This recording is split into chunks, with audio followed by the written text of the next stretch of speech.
എന്റെ expectations completely fulfil ചെയ്തില്ലെങ്കിലും എലിയോ ഒരു വിഷ്വലി സ്റ്റണ്ണിങ് വാച്ച് തന്നെയായിരുന്നു. എനിക്ക് ഏറ്റവും എക്സൈറ്റ്മെന്റ് തോന്നിയ കുറച്ച് ഫാക്ടേഴ്സ് ആണ് ആദ്യത്തെ ഏലിയൻസ്. ഏലിയൻസ് ആയിട്ട് കമ്മ്യൂണിക്കേറ്റ് ചെയ്യുന്നതും അതിനുശേഷം ഉണ്ടാകുന്ന സീക്വൻസ്, അത് ഒരു കോയിമിൽക്ക് എന്ന സിനിമ എനിക്ക് ഓർമ്മ വന്നു. അതൊക്കെ വളരെ രസകരമായിരുന്നു. പിന്നെ രണ്ടാമത്തെ ആയിരുന്നു യൂണിവേഴ്സ്. ഏലിയൻസിന്റെ തന്നെ ഒരു യൂണിവേഴ്സ് ആണ്.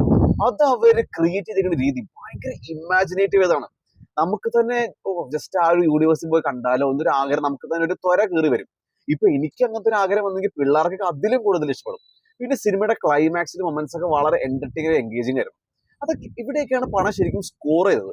അതല്ലാണ്ടും കുറെ ഹാർട്ട് വാമിങ് മൊമെന്റ്സും ഫ്രണ്ട്ഷിപ്പും അതെല്ലാം നമ്മുടെ മനസ്സ് തട്ടിക്കൊണ്ട് തന്നെ കാണിച്ചിട്ടുണ്ട്. ഈ പറഞ്ഞ പോയിന്റ്സ് ഒക്കെയാണ് എനിക്ക് ശരിക്കും ഈ പടത്തിൽ വർക്കൗട്ട് ചെയ്തത്, വളരെ ഇഷ്ടപ്പെട്ടത്. ബാക്കി എല്ലാം പടം ഒരു മിഡ് ആയിട്ടാണ് പോണത്. സ്റ്റാർട്ടിംഗ് ഗ്രാഫ് ഇങ്ങനെയായിരുന്നെങ്കിൽ പിന്നെ പടം ഡൗൺ ആവും. പിന്നെ ക്ലൈമാക്സ് ഒക്കെ ആകുമ്പോഴാണ് വീണ്ടും ഹൈ ആയി വരുന്നത്. ഇങ്ങനെയൊക്കെ ആയതുകൊണ്ട് ഒരു കംപ്ലീറ്റ് സാറ്റിസ്ഫാക്ഷൻ ഫീൽ ചെയ്യില്ല. എന്തുകൊണ്ടെന്ന് വെച്ച് കഴിഞ്ഞാൽ പടം ഇടക്ക് വെച്ച് ഈ ടെംപ്ലേറ്റ് പിക്ചർ വാൾട്ട് ഡിസ്നി വർക്സിന്റെ ഒക്കെ ഒരു സ്റ്റോറി ടെല്ലിംഗ് പിടിക്കുന്നുണ്ട്. അവിടെയൊക്കെ പടം ഭയങ്കര ഡൗൺ ആവുക.